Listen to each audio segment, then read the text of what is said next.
Hello बच्चों, आप सभी का स्वागत है हमारे चैनल जॉब सिटी अपडेट के ऊपर। बेटा आज हम जीके के इम्पोर्टेंट 50 क्वेश्चन लेके आए हैं और ये बहुत ही महत्वपूर्ण क्वेश्चन होने वाले हैं। मोस्टली परीक्षाओं में पूछे गए क्वेश्चन हैं। तो सबसे पहला क्वेश्चन हमारा, देश की पहली राजनीतिक शक्ति का उदय हुआ। तो जो हमारा उत्तर भारत है, उत्तर भारत के अंदर सबसे पहले राजनीतिक शक्तियों का उदय हुआ था। अब हमें क्वेश्चन नंबर 2 की तरफ मूव करते हैं। नगरों का विकास हुआ। तो कौन सी सदी के अंदर माना जाता है कि नगरों का विकास हुआ? ये हमारा ऑप्शन ए रहेगा, 6ठी सदी ईस्वी से लेकर 200 ईस्वी पूर्व तक ऐसा माना जाता है कि भारत में नगरों का विकास हुआ था। अब हम आ जाते हैं भाई क्वेश्चन नंबर 3 के ऊपर। क्वेश्चन 3 में हमें क्या बताना है? वह पर्वत श्रृंखला बतानी है जो उत्तर और दक्षिण भारत को अलग करती है। तो वो है हमारी ऑप्शन नंबर सी। जो विंध्याचल पर्वत श्रेणियां हैं वो भारत को दो भागों में बांटती है, उत्तर भारत और दक्षिण भारत। अब हम क्वेश्चन नंबर 4 की तरफ मूव कर रहे हैं। क्वेश्चन 4 है हमारा, दक्षिण भारत में जिस भाषा परिवार की भाषाएं बोलने का बहुमत है, यानी कि ये पूछा गया है जो हमारा दक्षिणी इंडिया है उसके अंदर कौन सी भाषा बोली जाती है। तो वहाँ पे इंडो यूरोपियन परिवार है, इंडो यूरोपियन भाषा बोली जाती है।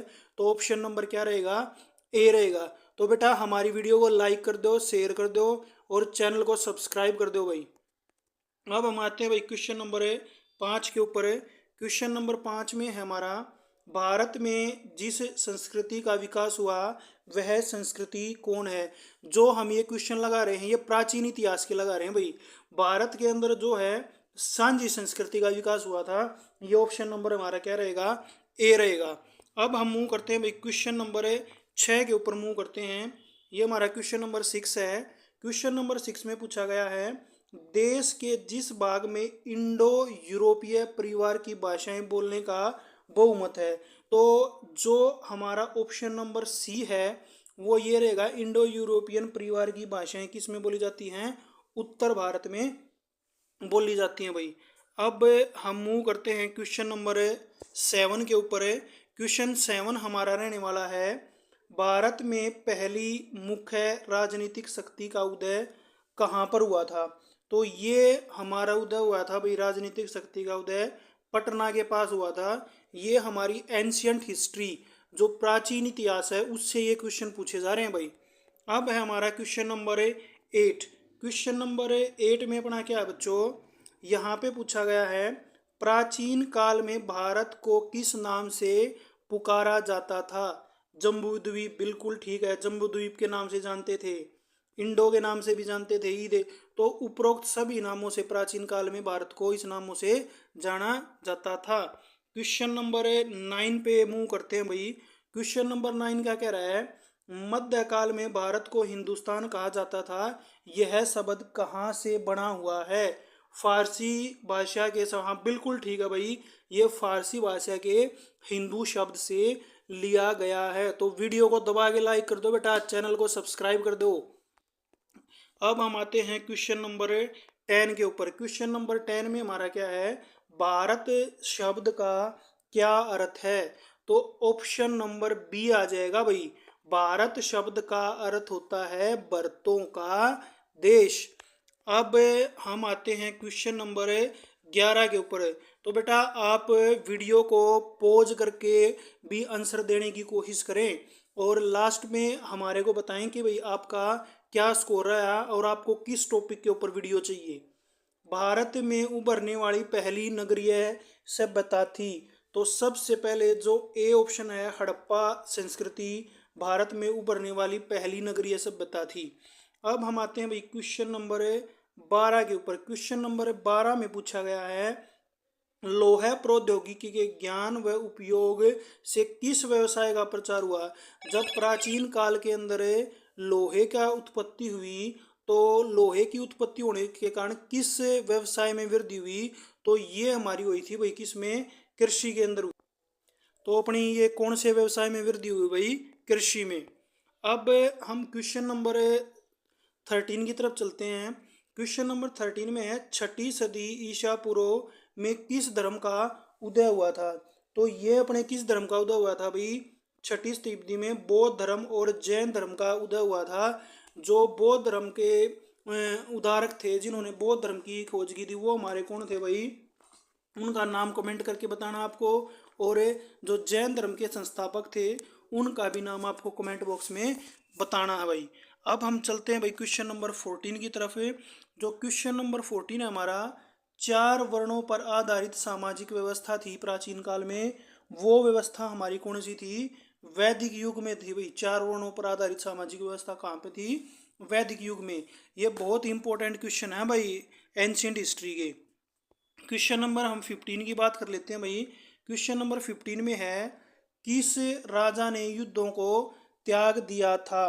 तो ये ऑप्शन रहेगा भाई हमारा अशोक।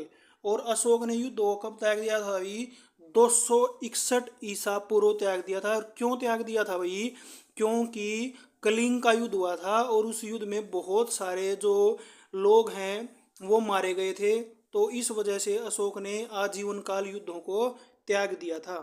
अब हम क्वेश्चन नंबर 16 के ऊपर मूव करते हैं। क्वेश्चन नंबर 16 में है, सम्राट अशोक ने जिस नीति का पालन किया वह नीति कौन सी थी।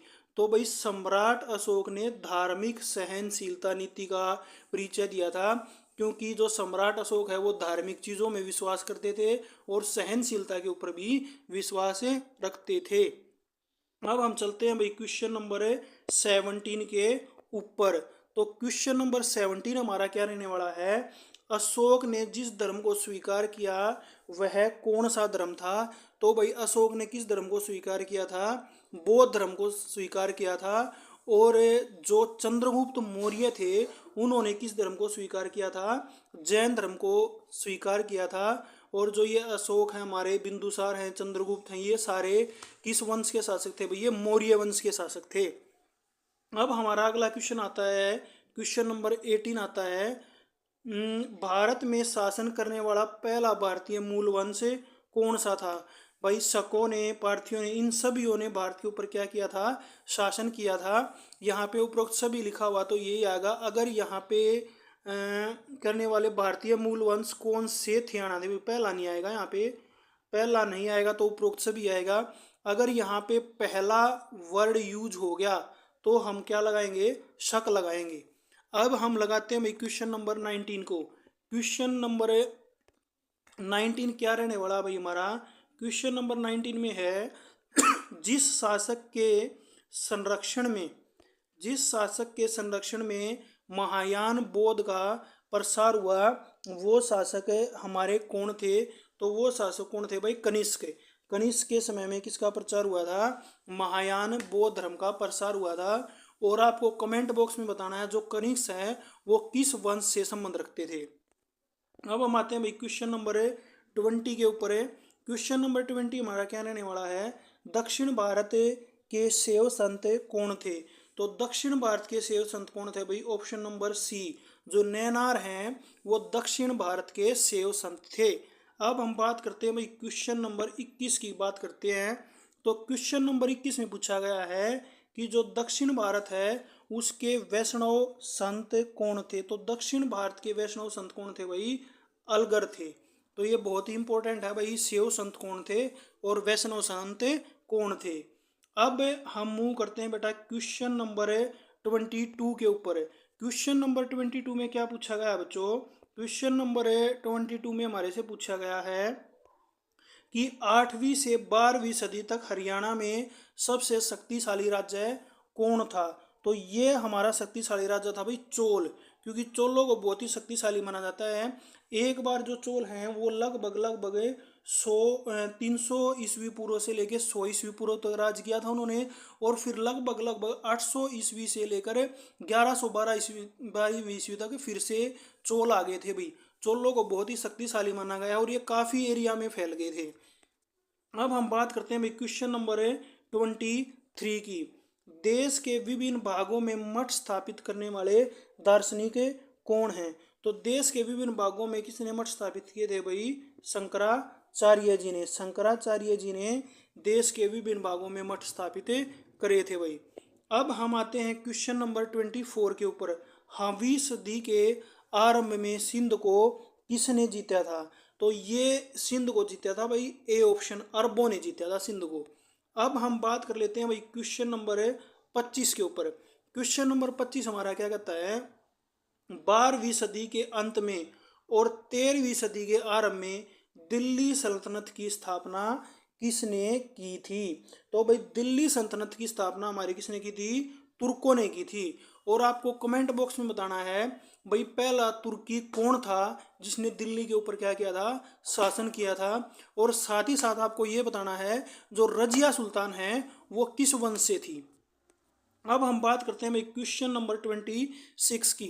क्वेश्चन नंबर 26 में है भाई दिल्ली सल्तनत, सल्तनत आएगा भाई, ये सल्तनत नहीं है, ये दिल्ली सल्तनत आएगा के पतन के समय पेशवा बहुत शक्तिशाली राज्य, यानी कि जब दिल्ली सल्तनत का अंत हो गया था तो उनके बाद कौन सा जो शक्तिशाली राज्य है वो बनकर उभरा था? तो ये उभरा था भाई बहमनी और विजयनगर, ऑप्शन सी हो जाएगा। अब हम बात करते हैं भाई क्वेश्चन नंबर 27 की बात कर लेते हैं एक बार। तो क्वेश्चन नंबर 27 में हमारा रहने वाला है कि भाई मध्यकाल में इस्लामी शिक्षा की भाषा थी। तो भाई आप सभी को पता है इस्लामी शिक्षा किस भाषा से की जाती थी? अरबी से, क्योंकि सबसे पहले अरबियों ने ही इस्लामी भाषा का प्रचार किया था। और भारत में आने वाला पहला जो अरबी था वो कौन था भाई? मीर कासिम था, जो कब आया था? 1712 ईस्वी में आया था भाई। अब हम बात कर लेते हैं, मीर कासिम आया था 1712 में। अब हम बात कर लेते हैं भाई क्वेश्चन नंबर 28 की। क्वेश्चन नंबर 28 में हमारा है कि मध्यकाल में साहित्य के लिए जो भाषा महत्वपूर्ण बनकर, मध्यकाल में सबसे ज़्यादा कौन सी भाषा बनकर उभरी थी? फारसी भाषा बनकर उभरी थी भाई सबसे ज़्यादा। अब हम बात कर लेते हैं भाई क्वेश्चन नंबर 29 की। क्वेश्चन नंबर 29 में है फारसी भाषा के प्रभाव से साहित्य के क्षेत्र में किस चीज़ का, नई विद्या का विकास हुआ था? तो ये साहित्य के क्षेत्र में ऑप्शन नंबर ए उपन्यास का क्या हुआ था? जन्म हुआ था। तो भाई यहाँ पे मेरे को थोड़ा सा कंफ्यूजन लग रहा है, तो ऑप्शन नंबर सी भी लग रहा है। तो आपको ये बताना है कमेंट बॉक्स में कि इसका ऑप्शन नंबर ए आएगा या ऑप्शन नंबर सी आएगा। अब हम बात कर लेते हैं भाई क्वेश्चन नंबर 30 की। मध्यकाल में अंधविश्वास व कर्मकांडों की घोर निंदा करने वाले संत कौन से थे भाई? तो कर्म कांडों की जो घोर निंदा है वो करी थी मध्यकाल के अंदर कबीर और गुरु नानक देव जी ने। वैसे तो सभी ने की थी, सूरदास ने भी की थी, कबीर ने भी की थी, तो दोनों ने करी थी भाई, क्योंकि सूरदास को मध्यकाल का कवि माना जाता है, लेकिन गुरु नानक और कबीर दोनों ऑप्शन में दिए हुए हैं। तो ऑप्शन नंबर क्या आ जाएगा अपना? डी आ जाएगा भाई 30 का। अब हम मूव करते हैं क्वेश्चन नंबर 31 के ऊपर। तो क्वेश्चन नंबर 31 में हमें पूछा गया है मुस्लिम रहस्यवादी संत कौन थे? तो मुस्लिम रहस्यवादी संत हमारे थे भाई ऑप्शन नंबर बी, सूरदास जी को मुस्लिम रहस्यवादी संत बोला जाता है। अब हम मूव कर लेते हैं भाई क्वेश्चन नंबर 32 के ऊपर।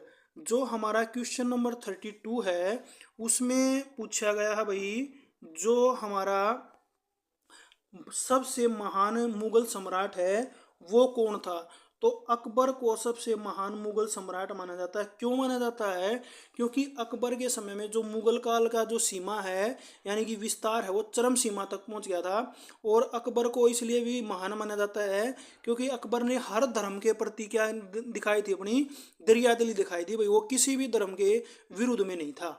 अब हम मूव करते हैं क्वेश्चन नंबर 33 के अंदर। भाई 33 में है हमारा सुलह कुल अर्थात सबके साथ शांति की नीति किसने अपनाई?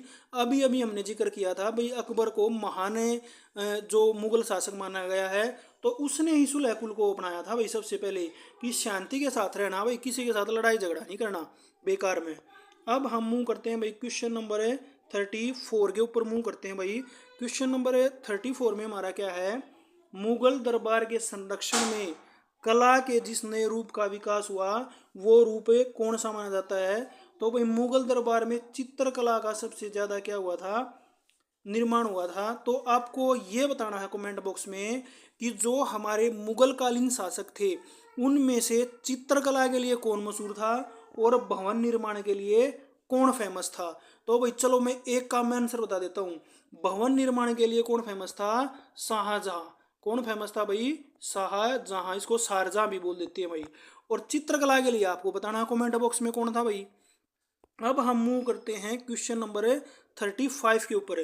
क्वेश्चन नंबर 35 अब हमारा, मुगल काल में जिस नई भाषा का विकास हुआ वो नई भाषा कौन थी? तो मुगलों ने किस भाषा का प्रचार किया था भाई? उर्दू का प्रचार किया था मुगलों ने। अब हम आ जाते हैं भाई क्वेश्चन नंबर 36 के ऊपर आ जाते हैं। भारतीय इतिहास का आधुनिक काल का आरंभ कहाँ से माना जाता है? तो आधुनिक काल माना जाता है भाई 19वीं सदी से आधुनिक काल माना जाता है। जो 1857 की क्रांति है उसके बाद वाले समय को हम आधुनिक काल के अंदर हिस्ट्री में काउंट करते हैं। अब आ जाओ भाई क्वेश्चन नंबर 39 के ऊपर 37 के ऊपर। 37 क्वेश्चन हमारा, सुनियोजित नगर बनाने में कौन कुशल थे?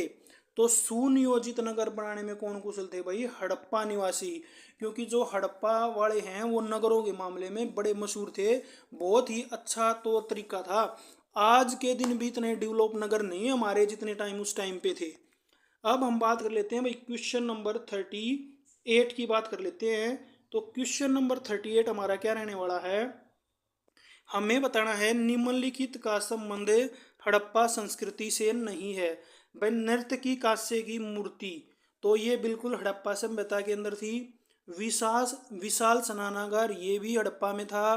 कला पूर्ण मोहरी ये भी थे। सांची का स्तूप नहीं था भाई। तो आपको कमेंट बॉक्स में बताना है जो सांची का स्तूप है उसका निर्माण किसने करवाया। और मैं ये बता देता हूँ भाई सांची का स्तूप मध्य प्रदेश में है। आपको ये बताना भाई सांची के स्तूप का निर्माण किसने करवाया था। अब हम चलते हैं भाई क्वेश्चन नंबर 39 के ऊपर। चंद्रगुप्त मौर्य की बहुत शक्तिशाली प्रशंसा करी है। किसने करी है भाई? जल्दी से बता दो। जो मेगस्थनीज है उन्होंने चंद्रगुप्त मौर्य की बहुत ही अच्छी प्रशंसा की है। क्योंकि जो मेगस्थनीज है उनको राजदूत बनाकर भेजा गया था चंद्रगुप्त मौर्य के दरबार के अंदर। अब हम बात कर लेते हैं क्वेश्चन नंबर 40 की। क्वेश्चन नंबर 40 हमारा क्या रहने वाला है भाई? अशोक सम्राट के शिलालेखों वाले एकाश्म खंभों की विशेषता। आप ये मान के चलो कि भाई जो सम्राट अशोक हैं उनके शिलालेखों की क्या विशेषता रही है। भाई वो चिकने थे, बिल्कुल ठीक है। पोलिशदार थे, ये भी ठीक है। बहु थे। तो उपरोक्त सभी ये सारी की सारी विशेषता रही हैं भाई जो सम्राट अशोक के शिलालेख थे। अब हम बात कर लेते हैं भाई क्वेश्चन नंबर 41 की। क्वेश्चन नंबर 41 में है, भारत का राष्ट्रीय चिन्ह कहाँ से लिया गया है? तो ये बहुत ही इम्पोर्टेंट क्वेश्चन रहने वाला और बहुत ही इजी क्वेश्चन है। तो आप इसका आंसर कमेंट बॉक्स में बताएंगे। और अगर आपको 41 का भी आंसर नहीं आता ना तो ये सोच लो हिस्ट्री में आपका लेवल बिल्कुल जीरो है, बिल्कुल जीरो। तो अब हम मूव करते हैं भाई क्वेश्चन नंबर 42 के ऊपर मूव करते हैं। तो क्वेश्चन नंबर 42 हमारा क्या रहने वाला है? सारनाथ के स्तंभ पर किसकी मूर्ति बनी हुई है? ये भी बिल्कुल आसान क्वेश्चन है भाई। तो सारनाथ के स्तंभ पर हमारी शेर की मूर्ति बनी हुई है। और शेर को हम क्या बोलते हैं? सिंह बोलते हैं। ऑप्शन नंबर ए हो जाएगा। अब हम मूव करते हैं भाई क्वेश्चन नंबर 43 के ऊपर मूव करते हैं। तो जो क्वेश्चन नंबर 43 हमारा, वह संरचनाएं जिनमें बुद्ध बौद्ध संतों भिक्षुओं के पार्थिव अवशेष रखे जाते हैं वो क्या कहलाते हैं? तो इनके पार्थिव जो अवशेष हैं बेटा वो रखे जाते हैं स्तूपों में। इसमें रखे जाते हैं स्तूप में। जो बौद्ध हैं उनके जो हड्डियाँ वगैरह होती हैं, अवशेष वगैरह होती हैं जिसको हम फूल बोलते हैं हरियाणा जो उत्तर भारत में, तो वो कहाँ पे रखे जाते थे? स्तूपों में रखे जाते थे बौद्धों के। अब हम बात कर लेते हैं क्वेश्चन नंबर 44 के ऊपर। तो 44 में हमारा क्या भाई? वर्ष की मूर्ति का संबंध जिस स्तंभ से है वो स्तंभ कौन सा है? तो जो हमारी वृषभ की मूर्ति है उसका संबंध है ऑप्शन नंबर ए, रामपुरवा का संबंध। राममुखा लिख रखा भाई, रामपुरवा आएगा। तो रामपुरवा के स्तंभ से इसका क्या है? संबंध है। अब हम बात कर लेते हैं क्वेश्चन नंबर 45। क्वेश्चन नंबर 45, बहुत ही इंपॉर्टेंट क्वेश्चन है। सांची के स्तूप के पैनलों में दर्शाया गया घोड़ा महात्मा बुद्ध के जीवन की किस घटना से संबंधित है? बहुत ही इंपॉर्टेंट क्वेश्चन है। ऑप्शन नंबर बी, जो घोड़ा है वो महात्मा बुद्ध के गृह त्याग का क्या है? प्रतीक है। मोस्ट इंपॉर्टेंट लगा लेना भाई। जिस क्वेश्चन पे मेरी आवाज में दम आ जाता है तो ये सोच लेना वो क्वेश्चन बहुत ही इंपॉर्टेंट है और परीक्षा में कहीं ना कहीं जरूर फंसेगा। अब बात कर लेते हैं भाई क्वेश्चन नंबर 46 की। सांची के स्तूप का निर्माण किसने करवाया था? तो सांची के स्तूप का निर्माण करवाया था भाई अशोक ने। अभी अभी हमारा एक क्वेश्चन आया था, मैंने आपसे पूछा था कि भाई सांची का स्तूप तो है हमारा कहाँ पे? मध्य प्रदेश में। और आपको कमेंट बॉक्स में बताना है सांची का स्तूप बनवाया किसने। तो ये तो हमारा क्वेश्चन में ही आ गया, अशोक ने इसको बनवाया है। अब हम बात कर लेते हैं क्वेश्चन नंबर 47 की। क्वेश्चन नंबर 47 के अंदर जो हमारा पूछा गया है बेटा, गांधार कला का विकास किसके अधीन हुआ? तो गांधार कला किसके अधीन हुई थी भाई? कनिष्क के अधीन गांधार कला का क्या हुआ था? विकास हुआ था। तो भाई अगर आपको हमारी वीडियो अच्छी लग रही है, कंटेंट पसंद आ रहा है, तो जल्दी से भाई दबा के वीडियो को लाइक कर दो, दबा के वीडियो को शेयर कर दो, फिर दबा के वीडियो को चैनल को सब्सक्राइब कर दो भाई, ताकि फ्यूचर में इसी तरीके की ज़बरदस्त वीडियो आप तक पहुंचती रहे। अब हम बात कर लेते हैं भाई क्वेश्चन नंबर 48 की। क्वेश्चन 48 में है, बुद्ध व बोधिसत्वों की मूर्तियां सबसे पहले कहाँ पर बनी थी? तो ये मूर्तियां बनी थी भाई, मथुरा नहीं आएगा भाई, यहाँ पे मथुरा आएगा। बुद्ध और बोधिसत्वों की मूर्तियां सबसे पहले कहाँ पे बनी थी भाई? मथुरा में बनी थी। और मथुरा हमारा कहाँ पे है? उत्तर प्रदेश के अंदर रहेगा। क्वेश्चन नंबर हम बात कर लेते हैं भाई 49 की। क्वेश्चन नंबर 49 की बात कर लेते हैं। 49 में है, तंजावर स्थित बृहदेश्वर मंदिर का निर्माण किसने करवाया था? ये करवाया था भाई राजेंद्र चोल ने। और आपको ये बताना भाई, राजेंद्र जो चोल थे वो चोल वंश के कौन से शासक थे? ये बहुत ही महत्वपूर्ण इंपॉर्टेंट क्वेश्चन रहेगा भाई, वेरी इंपॉर्टेंट क्वेश्चन है ये। अब हम बात कर लेते हैं क्वेश्चन नंबर 50 की। और ये हमारा आज का लास्ट क्वेश्चन होने वाला है। अगला भी सातवाहनों के जिस समय पर कला का विकास हुआ वह है। तो सातवाहनों के जिस स्थान पर कला का विकास हुआ था तो वो हमारा क्या रहेगा? ए ऑप्शन रहेगा, यानी कि अमरावती रहेगा। तो भाई ये हमारे मोस्ट 50 इंपॉर्टेंट क्वेश्चन थे। ऐसे ही हम अपने क्वेश्चन हिस्ट्री के करते रहेंगे और धीरे धीरे आपकी तैयारी को बिल्कुल बूस्टअप कर देंगे। तो इसलिए हमारी वीडियो को आप लाइक कर दो, चैनल को सब्सक्राइब कर दो और वीडियो को शेयर कर दो। दबा के लाइक कर दो भाई, दबा के शेयर कर दो। Thank you, have a nice day. हमारी वीडियो देखने के लिए, हमारे को इतना टाइम देने के लिए।